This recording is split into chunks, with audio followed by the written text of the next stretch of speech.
Chapter 1.5, Dividing Integers.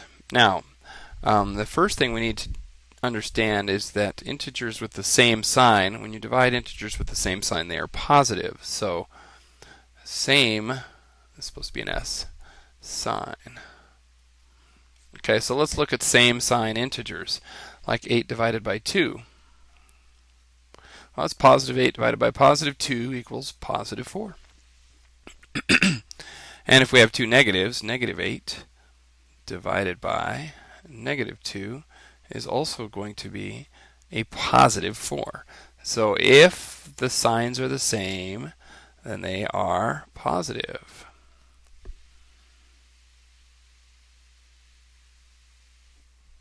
Sorry, I got distracted. There we go. Positive. That's what you want to remember. If they're the same sign, they are positive, whether they're both division or both addition. And remember, we can do this with fractions too. 8 halves is 4, and negative 8 over negative 2. It's kind of like two negatives. They cancel out and they become positive. Negative 8 over negative 2 is the same as positive 8 over positive 2. Okay, so let's look at the other variety. This would be opposite signs.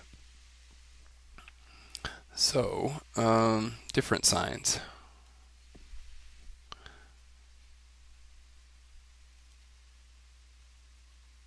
Okay, so in this case we have 8 divided by negative 2, positive 8 divided by a negative 2, and this comes out to negative 4. And you can remember that division is opposite of multiplication. If we started with negative 4 and we multiplied by negative 2, we would get a positive 8. We remember that from the last lesson. And if we also do a negative 8 divided by a positive 2, we're still going to get negative 4. And again, negative 4 times positive 2, so you're going backwards now. See, negative 8 divided by 2 is negative 4. Negative 4 times 2 times a positive 2 is a negative 8. And the fraction works the same way. If I have 8 over negative 2, that's negative 4. And if I have negative 8 over positive 2, that's negative 4. So, different signs, you end up with a negative answer. So up here it was positive, down here it's negative.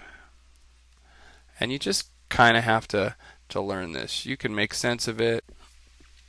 Okay, let's do an example. Example 1, negative 18 divided by negative 6. And we know that both of the signs are the same, so our answer is going to be positive.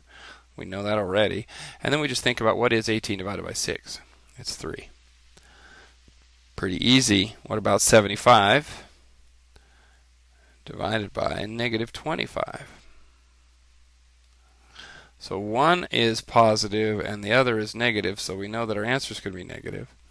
How many times does 25 go into 75? 3 times. But it ends up being a negative 3 this time.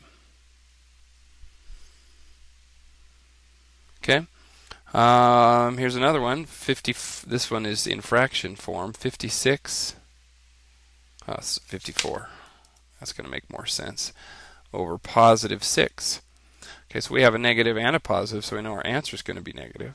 How many times does 6 go into 54? Well, 6 times 9 is 54. So we have a negative 9 here is our answer. Pretty easy. This is just how it goes. You just have to decide if they're both negative. If they are, it's positive. If they're both positive, it's positive. If one is positive and one is negative, you get negative answers. Okay. That's all there is to it. Now, sometimes they're going to give us longer ones, so let's check this out. We have to remember our order of operations and stuff like this. This is example 3. 10 minus x to the second power divided by y. Alright.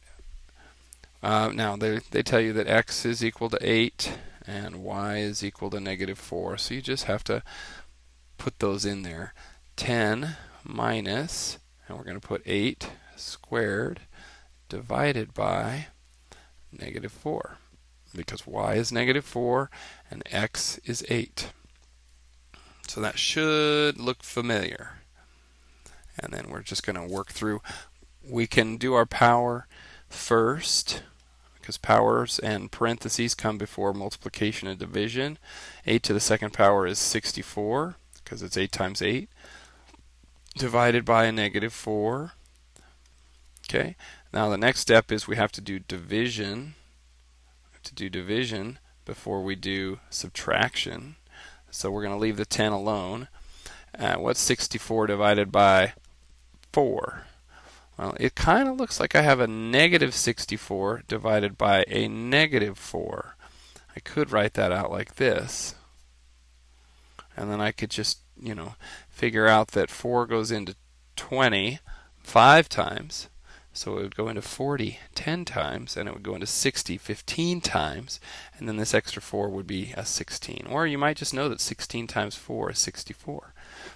Anyway, we have two negatives, and that means that we end up with a positive 16.